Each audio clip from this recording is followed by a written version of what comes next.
tamam. Tamam Recep Bey, ben yani pişman Sayın Başkanımız Fikret Orman. Bir de söyleyin yani bir iki tane küfür ettik. Tamamdır. Özrünüzü Sayın Başkanımız Fikret Orman'a ileteceğim.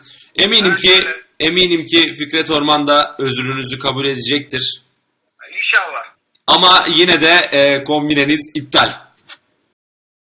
Ya amına koyayım niye iptal şimdi gene kombine? Özür dilerim diyorum Fikret Orman'a iletiyorsun.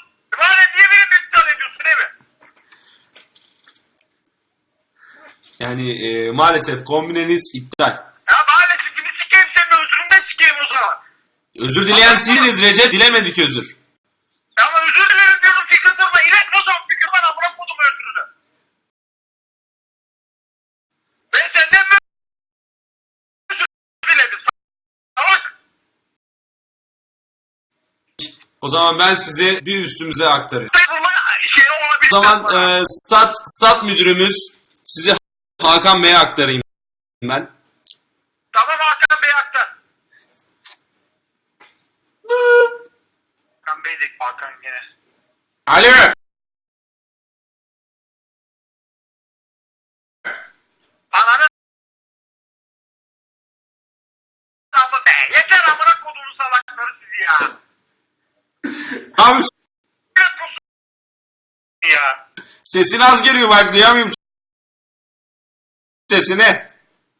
Sesinin tonunu s**eyim senin. Aporlardan mı konuşuyorsun? Ne yapıyorsun?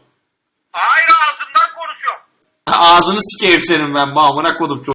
Ben amına siktiğimi havaya atarı sikerim yere düşene kadar çocuğuna uğra amına kodumu. Nasıl gene inandın, her sikeye inanıyorsun ama hiç akıl yok sende bu amına kodumu. Sokuk. Her sesini çıkarıyorsun ağzına amına kodum anlamıyorum ki. Senin yerine ben gideceğim maça bu amına kodum, salağa çaldım Ya kombi. nasıl gideceksin amına kodum öyle bir şey yaptı bak ne yapıyorum amına kodum bileti. Gerizekalı bak, bileti bak nasıl koymuşum ama nasıl okuyorum bunların hepsini. Kimden buldun sen benim numaramı şeyimi? Salak, kombinem bende şu an, bak bakayım cebinde mi kombine?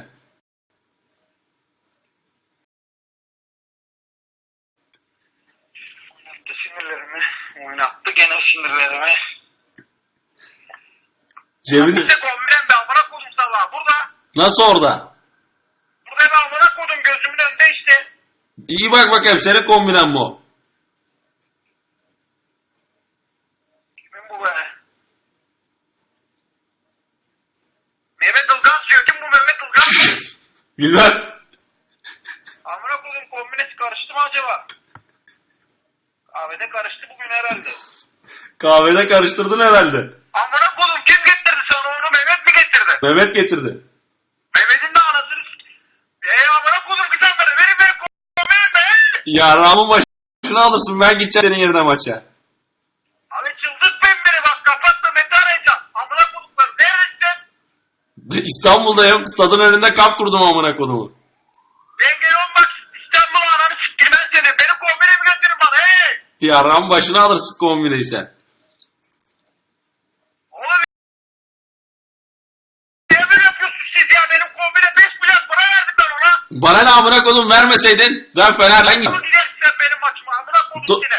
Kapatma meta arayacağım ben. Dur kapatma, bir şey söyleyeceğim. Alo. Ha? Şeyle ben gideceğim maça, tut yapacağım. Abi amına kodumu. Yenildiniz bu akşam zaten nereye gideceksin? Sana ne amına kodum, 2 maç yenilirseniz Fener şampiyon olacak. Aa sikim başı olacak. Ya beni böyle çıldırtmayın bu oğlum be. Amına kodum kombinesi nasıl geçti senin eline? Ve adamlarım var. Adamlarının da amına koyayım. Seni bir bulsam nasıl kıracak kemiklerini amına soktun kızanı ya. Bak yazıyor, Doğu Tribün 117. blok Okuma okuma. 345. koltuk. Okuma ananın havaya geçir o koltuk bağırıp bakalım beni evin içinde. Hey!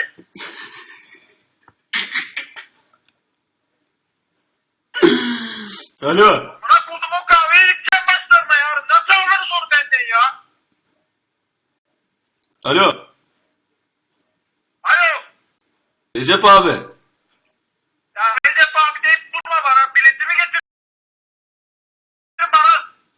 Bak 1000 lira verirsen bu bileti getiririm. Abi ya ben para verdim ben lira verirse getiririm sana amına kodumu. Benim sinirimi oynatmasana. 5000 lira para verdim 5250 lira döktüm önlerine. Kombine aldın. Bana ne amına... Bana ne amına kodumu vermeseydin. Ama ana amcı getir biletimi hey. Nereden bu amına kodumu? Çıkacağım şimdi Rabbim amına. Kapat şunu Rafet'i arayacağım İstanbul'a götürsün beni içki içtim. Polis var tanıdık istiyorsan gel ben çevirttirmem seni. Kapat arayacağım Rafet'i amına kodumu hey. Şarap açın bana. Amına sikeyim ya kombine mi nereden aldınız siz be? Amına kodumuzda bir taç kaldı o maça gitmeyecekmişim. Böyle bir mal. Ve orospu çocuğu kombineni neden çaldın biliyor musun? Nereden çaldın sen benim kombinemi? Benim kedilerimi çalmışsın sen. Ya benim kediyle ne işim olur? Kedi sikti senin gözünü yeter artık. Benim kedilerimi çalıp sikiyorsun. Ya benim kediyle ne işim olur amına kodum? Kedi neymiş ya? Kedileri niye çaldın amına koyayım çocuğu? Ya ananı kedi seni yeter artık. Kedi hep durma amına kodum. Mahallede kedi görünce sinirim atıyor artık ya. Bak bir dakika. Satanist olacağım